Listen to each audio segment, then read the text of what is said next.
Hello friends, पिछले lecture में article 9 को हम लोग कंप्लीट कर चुके हैं। आर्टिकल 9 में हम लोग पढ़े हैं कि अगर आप इच्छा से चाहते हैं इंडिया का सिटीजनशिप छोड़ना तो आप छोड़ सकते हैं। किसी दूसरे स्टेट या राज्य से किसी दूसरे कंट्री का सिटीजनशिप आप ग्रहण कर सकते हैं। इसमें कोई पार्लियामेंट कुछ नहीं कर सकती, आपके इच्छा पर डिपेंड करता है। मतलब इच्छा से आप अपने सिटीजनशिप इंडिया का छोड़ सकते हैं। इस लेक्चर में हम लोग बात करेंगे आर्टिकल 10 के बारे में। तो चलिए शुरू करते हैं आज का लेक्चर। मैं हूं के कश्यप और प्यारा चैनल आपका आई के कश्यप का। अब समझिएगा आर्टिकल 10 एक्चुअली क्या कहता है। आर्टिकल 10 एक्चुअली कहता है कि अगर आप सिटीजन ऑफ इंडिया हैं तो आप कंटिन्यू रहेगा सिटीजनशिप ऑफ इंडिया। मतलब पार्लियामेंट आपका सिटीजनशिप को समाप्त नहीं कर सकती है। आगे चलकर लॉ बना हुआ है, हम लोग बात करेंगे आर्टिकल जब 11 करेंगे तो उसमें बताएंगे कि किस तरह से पार्लियामेंट गवर्न करती है किसी भी सिटीजनशिप को, कब सिटीजनशिप आपका समाप्त किया जा सकता है, कब नहीं किया जा सकता है। लेकिन याद रखिएगा, यदि आप सिटीजनशिप आप ले चुके हैं इंडिया का या फिर आप इंडिया का सिटीजन है तो कभी भी पार्लियामेंट आपके सिटीजनशिप को समाप्त नहीं कर सकती है। इस बारे में कहता है article 10 continuance of the right of the citizenship. मतलब आप continuance of the right of the citizen, आपका राइट है कि अगर आप सिटीजनशिप ऑफ इंडिया ले चुके हैं, मतलब इंडिया का सिटीजन है, तो आप कंटिन्यू कर सकते हैं अपने सिटीजनशिप को। आपका इंडियन सिटीजनशिप समाप्त नहीं होगा जब तक आप चाहें नहीं। ठीक है, यहाँ पर समझिएगा, already Indian citizen will be remain the Indian citizen will govern by the citizenship law made by the parliament. Law ये जो है आपका सिटीजनशिप तो जो है आप तो रहेगा ही, आपको समाप्त नहीं किया जा सकता है।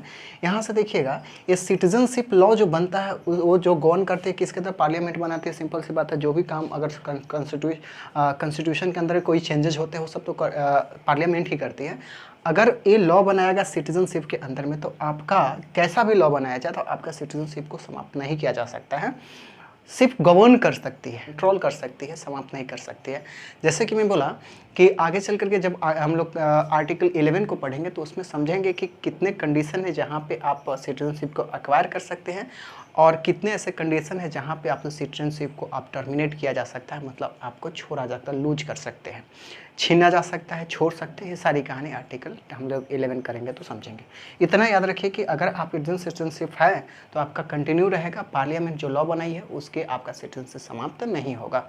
अब समझिएगा, एक केस आया था इब्राहिम वाजिर स्टेट ऑफ बॉम्बे, जो कि 1954 में एक केस आया था।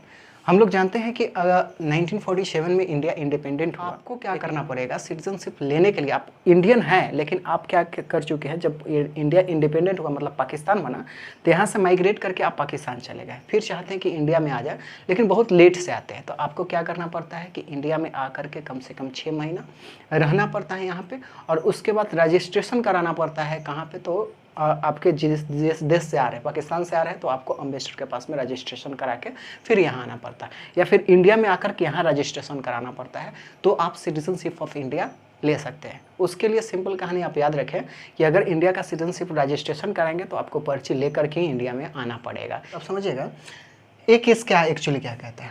हम लोग इतना समझ चुके कि अगर आप इंडिया में आना चाहते हैं, अगर इंडियन ओरिजिन के हैं, तो आपको क्या करना पड़ेगा, रजिस्ट्रेशन करा के इंडिया में आकर इंडिया का सिटीजनशिप ले सकते हैं अगर ओरिजिन आपका इंडिया से। एक हुआ Ibrahim Wazir versus state of Bombay में क्या होता है, इब्राहिम वाजिर नाम का एक शख्स होता है जो कि पाकिस्तान से इंडिया में बिना रजिस्ट्रेशन किए हुए यहाँ आ जाता है और यहाँ के सिटीजनशिप के लिए अपील करता है।